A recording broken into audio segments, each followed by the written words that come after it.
बुजुर्गों की संख्या बढ़ना विकसित अर्थव्यवस्था बनाम विकासशील अर्थव्यवस्था में एक बड़ी बहस है। आज केरल जैसा राज्य जहां हर 5 में से एक व्यक्ति 60 साल से ऊपर का है, वहां की कुल योजनाओं में जो पैसा खर्च हो रहा है उस योजना का 19% हिस्सा केवल पेंशन योजनाओं पर खर्च हो रहा है। भारत की एवरेज है 13%, वहां पर 19%, यानी अर्थव्यवस्था का एक बड़ा हिस्सा बुजुर्ग आबादी के लिए खर्च हो रहा है। होना चाहिए भी, क्योंकि उन्होंने देश की इकोनॉमी में कंट्रीब्यूट किया है। लेकिन जब देश के अंदर जननांकिकी लाभांश घटने लगे, अर्थात देश के अंदर काम करने वालों की जो संख्या है, देश के अंदर वर्ष 2005 में जननांकिकी लाभांश आया था, मतलब हमारे देश में 15 से लेकर 64 साल के जो उम्र के लोग हैं उनकी संख्या 15 से कम और 64 से अधिक, उन दोनों की संख्या से अधिक है वर्तमान में। इसी को ही डेमोग्राफिक डिविडेंड कहा जाता है, जनसांख्यिकी लाभांश, कि जनसंख्या पहली बार काम करने वालों की हमारे देश में ज्यादा है और यह बनी रहेगी 2055 तक। ऐसी स्थिति जो 2005 में आई, यही कारण है कि दुनिया भारत की तरफ बड़ी उम्मीदों से देख रहा है कि इनके पास इतने हाथ हैं काम करने के लिए कि यदि ये झंडा उठा लिए तो मजा आ जाएगा। जिन जिन देशों में जननांकिकी लाभांश आया, चाइना में 1980 में आ गया था, हांगकांग जापान जैसी जगहों पर 1960 में आ गया था, उन्होंने धूम मचाई। हमारे पास लेट आया, लेकिन लेट आया तो लंबा चलेगा। दिक्कत यह है कि अगर हम उस दौर तक विकसित अर्थव्यवस्था नहीं बने, कब तक? 2055 तक, 47 तक देश कमिट कर रहा है, प्रधानमंत्री भाषण दे रहे हैं, लेकिन 55 तक अगर आप विकसित नहीं बने तो हमारे ऊपर जननांकिकी लाभांश की सिचुएशन जाने लगेगी इस प्रजनन दर के चलते। अगर फर्टिलिटी रेट घटना शुरू हुई तो हमारे होने वाले जो बच्चे, आज जो लोग 30 साल के हैं, वो 2055 के अंदर, अगर आज से 30 साल बाद देखा जाए तो वो बुजुर्गों में होंगे, और जो वो बुजुर्ग बनेंगे उस समय उनके लिए पेंशन कमाने वाले, मतलब ये नहीं कि उनके सहारे के लिए कौन रहेगा, वो तो संस्कृति है हमारी, लेकिन इस देश की इकोनॉमी में कौन कंट्रीब्यूट करेगा, ये देश की चिंता है। उम्मीद है आप पकड़ पाए हों। देश की प्रजनन दर को 2.1 होनी चाहिए थी रिप्लेसमेंट के लिए, जितने हैं उतने बने रहे उसके लिए, लेकिन वो 1.9 हुई है। अब इंटरेस्टिंग जो बहस का मुद्दा निकल कर आया वो ये कि ये जो आंकड़ा है ना, ये बड़े ही अजीब तरीके से बटा हुआ है। देश के अंदर ये राज्य, जिन्हें आप उत्तर भारत के, मध्य भारत के राज्य कहते हैं, जिनमें बिहार, झारखंड, उत्तर प्रदेश, मध्य प्रदेश, राजस्थान शामिल है, यहां पर अभी भी रिप्लेसमेंट रेट से ज्यादा का प्रजनन दर है। वहीं भारत के अन्य राज्य, फिर चाहे पंजाब हो, Himachal Pradesh, Delhi, Assam, Orissa, West Bengal, including West Bengal, Karnataka, Kerala, Maharashtra, इन सब के अंदर प्रजनन दर रिप्लेसमेंट से नीचे है। एक और डिवाइड अगर आप देखें तो उत्तर बनाम दक्षिण की भी यहां पर संघर्ष दिखाई पड़ती है। उत्तर बनाम दक्षिण का संघर्ष दिखाई पड़ता है का क्या मतलब है कि ये वो वाले क्षेत्र हैं जहां उत्तर में जनसंख्या बढ़ाने वाले लोग अभी भी हैं, दक्षिण में जनसंख्या तुलनात्मक रूप से कम हो रही है। ये ही कारण है कि भारत की अर्थव्यवस्था में इन राज्यों को पहले कभी बीमारू राज्य कहा जाता था। बीमारू में बिहार, मध्य प्रदेश, राजस्थान, उत्तर प्रदेश, बिहार से निकला झारखंड, आज भी वो बीमारू की श्रेणी में आए। बीमारू मतलब हमारी इतनी पर कैपिटा इनकम नहीं थी, हम बच्चों में कंट्रीब्यूट ज्यादा कर रहे थे, तो ऐसे में इन राज्यों को उस समय बीमारू राज्य से सूचित किया जाता था। ठीक है साहब। वर्ल्ड के अंदर अगर हम बात करें तो वर्ल्ड में इस समय TFR चल रहा है 2.18। फर्टिलिटी रेट जो है वो कितनी चल रही है? 2.18। भारत में चल रही है 1.96। ये वर्ल्ड का डेटा है। और भारत में अगर कम, लोअर फर्टिलिटी की बात करें, लोएस्ट फर्टिलिटी की बात करें तो दिल्ली का नंबर आता है 1.2 पर। अगर एक और यूटी की बात करें तो अंडमान निकोबार तो 1 से भी नीचे चला गया है, वो और नीचे चला गया है। ठीक है। जम्मू कश्मीर, हिमाचल प्रदेश, पंजाब, महाराष्ट्र, कर्नाटका, केरल, आंध्रा, वेस्ट बंगाल, ये वो राज्य हैं जहां पर 2.1 से नीचे टोटल फर्टिलिटी रेट चली गई है। हरियाणा, उत्तराखंड, उड़ीसा, तेलंगाना, गुजरात, हरियाणा, ये वो रेट हैं जो आज के दर पर खड़े हुए हैं। मध्य भारत के अंदर राजस्थान, उत्तर प्रदेश, बिहार, झारखंड, छत्तीसगढ़, ये वो राज्य हैं जो आज भी TFR से ऊपर चल रहे हैं। अंडमान निकोबार के लिए ये 0.9 निकल कर आया है नेशनल फैमिली हेल्थ सर्वे की रिपोर्ट में, जो 6th नंबर वाली आई है, वहां से ये बात चला है। अब सवाल बनता है कि साहब कम हो कैसे रही है? चलो ये तो समझ में आया, कम हो रही है। कम कैसे हो रही है? सरकार ने कोई विशेष प्रयास किया क्या? बोले क्यों? बोले सर 70 के दशक में जबरन नसबंदी की गई थी, लोगों को पकड़ पकड़ करके नसबंदी की गई थी कि आओ इनके 2 बच्चे हैं, अब इनके और नहीं होने चाहिए, इनकी नसबंदी कर दो, नए बच्चे पैदा ना हो। ऐसी स्थिति क्या देश में गुपचुप रूप से चल रही है क्या? नहीं, समाज ने कुछ और मॉडल अपनाए हैं। जैसे 2019 में खुद भारत के प्रधानमंत्री ने जनसंख्या विस्फोट पर चिंता जताई थी। हालांकि 2022 का जो एनएफएचएस सर्वे आया था उस समय हम 2.1 से नीचे लाए थे, लेकिन वो चर्चा बड़ी नहीं बन पाई। क्यों नहीं बन पाई? क्योंकि 2023 में दुनिया की सबसे बड़ी जनसंख्या वाले हम बन गए थे। उस समय सुर्खी बन गई थी कि भारत बिकम द टोटल, मतलब 2021 में भी हम टीएफआर 2 से नीचे ले आए थे। मतलब अगर आप एनएफएचएस 5 का डेटा देखेंगे तो 2021 का डेटा है कि हमारी टीएफआर 2.1 आ गई थी, 2.0 आ गई थी। आज जो 1.9 है वो चर्चा का विषय बनी थी। लेकिन ये खबर हम एंजॉय करते ही इतने में हेडलाइन बन गई कि साहब भारत ने चाइना को पछाड़ दिया है, सबसे बड़ी आबादी वाला देश बन गया। तो हम उस खबर के ऊपर चर्चा भी नहीं कर पाए कि यार कैसे करें। लोग हंसेंगे, एक तरफ तो चाइना की सब आप चाइना को पछाड़ दिए, दूसरी तरफ कह रहे हैं कि टीएफआर घट हो गई, चिंता कर रहे हैं। अब चूंकि आपने ताज ओढ़ी रखा है कि हम तो सबसे बड़ी जनसंख्या वाले हैं, तो चलो अब टीएफआर की चर्चा कर लो, पता तो रहे आगे क्या हो रहा है। ठीक है, कारण कौन से रहे? तो अगर आपने कभी एक ऑब्जर्वेशन देखा हो तो देश के अंदर महिला शिक्षा को बढ़ावा देने के पीछे सरकार की क्या मंशा है, उसके एक बहुत प्रमुख कारण में, जहां महिलाओं का आत्मनिर्भर होना है, देश की आर्थिक विकास के अंदर महत्वपूर्ण योगदान देना है, स्वावलंबी बनना है, देश की आर्थिक विकास नीति निर्माता इन सब में आना है, वहीं दूसरी तरफ जनसंख्या नियंत्रण भी एक हिडन एजेंडा रहता है। अब आप पूछेंगे ये कैसे? असल में महिलाओं के अंदर जैसे जैसे शिक्षा का स्तर बढ़ता है वो अपने विषय में अपने तरफ से निर्णय लेने लगती हैं, वर्क फोर्स में पार्टिसिपेट करने लगती हैं।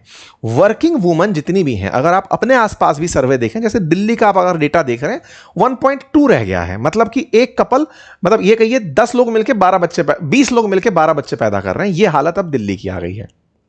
इसका मतलब क्या हुआ? इसका मतलब यह हुआ कि लोग बच्चे पैदा नहीं करना चाह रहे हैं। पैदा करने के लिए जो सबसे ज्यादा जरूरी है वो मां का सेक्रीफाइस है, बच्चे को पहले पेट में गर्भधारित करना और फिर उसके बाद में उसको बड़ा करने तक का। इस बीच में उनके जॉब में एक बड़ा गैप लग जाता है। शिक्षित महिला वर्किंग वुमन में कन्वर्ट होती है और वर्किंग वुमन काम से छूट जाएगी तो उसकी अर्थव्यवस्था घर की बिगड़ जाती है। क्योंकि शादी से पहले जब शादी हुई थी तो वर्किंग होने के नाते उन्हें जॉब के वजह से घर के बहुत से फैसले लेने में सहूलियत रही कि हस्बैंड वाइफ मिलकर कमाएंगे, इतना कमाएंगे, ऐसे ऐसे ग्रो करेंगे। लेकिन वाइफ अचानक अगर लीव पर चली जा रही है और सरकार की मैटरनिटी लीव की बेनिफिट उनको नहीं मिल रही है, तो ऐसे में वो लीव ना होना या फिर वो फायदा ना होना एक नुकसान का सौदा बनता है। परिणाम आपके सामने है। परिणाम क्या होता है? परिणाम यह होता है कि शिक्षा उनके रोजगार के अवसरों को छीनने का एक कारण बन जाती है कि साहब अब नौकरी छोड़ो या बच्चा छोड़ो। तो यहां प्रेफर किया जाता है चलो साहब बच्चा नहीं कर रहे हैं। ये मैं नहीं कह रहा, ये हमारे देश का आंकड़ा नहीं है, ये दुनिया का आंकड़ा है। आज अगर आप साउथ कोरिया, जापान, चाइना इनको उठाकर देखें तो ये मॉडल स्पष्ट रूप से समझ में आता है। पश्चिम की तरफ भी झांकें तो भी यही समझ में आता है। महिलाओं का वर्कफोर्स पार्टिसिपेशन बढ़ा तो टीएफआर घट कर आई है। अभी हमारे देश में जहां 90% महिलाएं शादी करती हैं, 33% महिलाएं ही वर्क प्लेस पर काम करती हैं।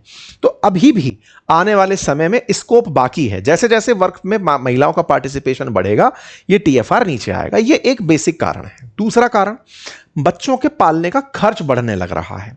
संयुक्त परिवार की जगह परिवार छोटे होने लग रहे हैं, तो जिम्मेदारी कौन ले? बच्चों को संभालने की जिम्मेदारी कौन ले? फिर प्राथमिकताओं में प्रायोरिटी ये कि यार ज्यादा बच्चे कर लिए तो हम सुविधाओं का भोग नहीं कर पाएंगे, दुनिया नहीं घूम पाएंगे। अगर विदेश जाना था तो अभी 2 टिकट होते थे, अब 3 होने लगेंगे, फिर 4 होने लगेंगे। चीजें बहुत महंगी हैं, होटल बड़ी लेनी पड़ेगी, हर खर्चा डबल्स में बढ़ने लगेगा, इनको पढ़ाने का खर्चा बढ़ने लगेगा। यानी कि वो फिगर चलने लगता है दिमाग के अंदर कि इतना खर्चा बढ़ेगा। साथ ही साथ जागरूकता बढ़ते बढ़ते सरकार के भी प्रयास रहे कि लोगों को जनसंख्या घटाने के लिए प्रेरित किया गया, उस वजह से भी जनसंख्या में कमी आई। एक और भारत के अंदर बड़ा कारण था और वो कारण था जनसंख्या के साथ साथ बच्चियों की भ्रूण हत्या का। सरकारी प्रयासों से अब उस पर बहुत बड़ी रोक लगी है, उस पर रोक लगी है और बाकी कारक ऑलरेडी चल रहे हैं। उसका परिणाम क्या हुआ? बेटों की चाहत वाला जो एंगल होता था कि भ्रूण हत्या कर दो, राजस्थान, हरियाणा, पंजाब ये बहुत बड़े भ्रूण हत्या के केंद्र बन गए थे, तो सरकार को नीति चलानी पड़ी बेटी बचाओ बेटी पढ़ाओ। तो वो जो बेटी बचाओ बेटी पढ़ाओ की नीति बनी उसका और सख्ती से पालन होना, उससे परिणाम ये निकला कि एक बच्चा, गर्ल चाइल्ड है या बॉय चाइल्ड है, लोग रुकना पसंद किए। परिवार नियोजन को, गर्भ निरोधक को आप इन्हें मौका ना दें, ये संभव नहीं है। इनको भी वो मिलना चाहिए, शाबाशी मिलनी चाहिए। क्लाइमेट चेंज का भी एक बड़ा असर पड़ा है, इससे भी फर्टिलिटी पर, पॉल्यूशन से, PM 2.5 के बढ़ते स्तर से सीधा सीधा वुमेन हेल्थ पर और पुरुषों की हेल्थ पर असर पड़ा है। यही कारण है कि देश के अंदर जनसंख्या घटना का स्तर बनकर आया। भारत में जो शिशु मृत्यु दर है, जो 1000 जीवित बच्चों पर 30 मौतों की थी, वो 24 में घटकर 24 बच्चों की रह गई। मृत्यु दर का घटना हुआ, ये सारे के सारे वो फिगर्स बनकर आए जिन्होंने बच्चों की जीजीविषा, पहले हमारे देश में बच्चे इसलिए भी पैदा कर लिए जाते थे कि इनमें से कई बच्चे बड़े होते होते मर जाएंगे। जैसे 60 के दशक में एक महिला 5 से 6 बच्चों को औसत जन्म देती थी। आप में से भी बहुत सारे ऐसे श्रोता होंगे जिनके परिवारों में, परदादा, दादा, नाना, नानियों में ये सुनने को मिलेगा कि इतने बच्चे थे। पापा, मम्मी, भाई बहन कितने थे पूछोगे तो पता चलेगा ये तो बहुत सारे थे। कारण उस समय ये जो मृत्यु दर थी ना, 1000 में से कितने मरे, ये नंबर बहुत ऊपर था। बड़ी संख्या में लोग, कोई आपदा आई, कोई बीमारी आई, एक बार में लोग मर गए। ऐसी स्थिति अब नहीं होती या बहुत कम स्तर पर होती है, तो ये बढ़ने लगा है। साथ ही साथ इलेक्ट्रॉनिक गैजेट्स की वजह से जहां लोग सोशलाइज करना कम हो गए हैं, इंटरनेट की वजह से जहां एक और दिमाग में तमाम प्रकार की गंद बस गई हैं, ये भी सामाजिक कारणों में घुस गए हैं। एप्पल आईफोन का भी जो न्यूज़ चल रहा था, उसके पीछे का तर्क भी यही था कि लोग सामाजिक नहीं बचे, लोग मोबाइल में घुसे रह गए, मिलेंगे नहीं, परिवार को टाइम नहीं देंगे, तो परिवार के बारे में बातें कैसे होंगी। ये सब बातें भी फिलहाल की सुर्खियों में चल रही हैं। ठीक है साहब, ये चर्चाएं हुई। अब सवाल बनता है कि क्या होगा अगर वाकई में ये घटता चला गया। तो देखिए साहब, जहां 2005 में हमने आपसे कहा कि 15 से 64 साल के जो भारत के लोग हैं उनकी संख्या बढ़ी थी, बुजुर्गों की तुलना में अधिक हो गई थी, बच्चों और बुजुर्गों की संख्या में अधिक हो गई थी, और वो 2055 तक रहेगी। लेकिन जैसा मैंने शुरुआत में कहा, यह बात जापान, सिंगापुर, चाइना, इनके साथ हो चुकी है। जननांकिकी लाभांश यानी 15 से 65-64 साल के जो लोग काम करने वाले हैं, उनकी संख्या का घटना आने वाले 55 में चुनौती रहेगा अगर विकसित भारत नहीं बना तो। अगर विकसित भारत नहीं बना तो बुजुर्गों की आबादी बहुत हो जाएगी। जो आज जवान हैं वो बुजुर्ग होंगे, वर्किंग लोग नहीं होंगे, तो देश के संसाधनों का वहां असर होने लगेगा। जहां सकारात्मक असर है कि जनसंख्या घटेगी, तो निश्चित ही संसाधन का इस्तेमाल ज्यादा होगा, बच्चों के ऊपर अटेंशन ज्यादा होगा। लेकिन चुनौतियां ये हैं कि कामकाजी आबादी की वृद्धि भी रुक जाएगी। इससे बुजुर्ग आबादी में बढ़ोतरी होना, परिवारों की संरचना में बदलना, इवन इंटरनल पलायन जो होंगे वो बढ़ने लगेंगे। राजनीति पर भी कई असर होंगे। ये सब चीजें आपको देखने को मिलेंगी। ठीक है साहब, अब सबसे बड़ी बात क्या है कि हमारे देश के अंदर इन्हीं चीजों को देखते हुए एक और डिवाइड निकल कर आता है, और वो क्या, उत्तर बनाम दक्षिण की राजनीति। क्योंकि भारत सरकार ने हाल ही में जब परिसीमन करने की बात करी थी, महिलाओं के आरक्षण बिल के साथ यह तय हुआ कि भारत के अंदर लोकसभा में सीटें बढ़ा दी जाएं, तो लोकसभा में सीट वृद्धि के लिए जो प्रयास हो रहे थे उसमें दिक्कत क्या आ रही थी कि दक्षिण के राज्य कह रहे थे कि साहब हमारा रिप्रेजेंटेशन ही नहीं है, हमारी जनसंख्या कम है, तो हमें लोकसभा में सीट कम मिलेंगी। तो ऐसे में अब चूंकि देश की सिंगल संसद में आपको पार्टिसिपेट करना है और वो आबादी के आधार पर मिल रहा है, तो ऐसे में राजनीति शुरू हो जाती है। और राजनीति दक्षिण और उत्तर की शुरू होती है, हिंदू मुस्लिम की शुरू होती है कि जहां जिनकी आबादी ज्यादा है वो ज्यादा सीटें ले जाएंगे। इसी कारण से हमारे देश के अंदर प्रजनन दर के चलते राजनीति का भी आपको सुनने को मिलता है। जैसे आंध्र सरकार ने हाल ही में कहा है, बच्चे होने पर, तीसरा बच्चा होने पर 30,000 रुपए, चौथा बच्चे होने पर 40,000 रुपए की आर्थिक सहायता दी जाएगी। सोचिए, जैसे आंध्रा में प्रजनन दर 1.4 होगी, क्योंकि दक्षिण का राज्य है।